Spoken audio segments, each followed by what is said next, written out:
Today I'm doing the tough job of fixing a mistake. There's a gap in the side of this door that came from not clamping it down properly while gluing. This means taking everything off and losing hours of work.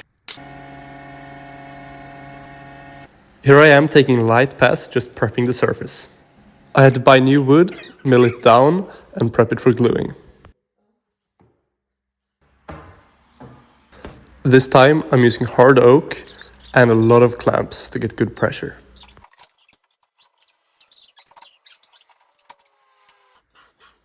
Follow for part 2 to see how it turned out.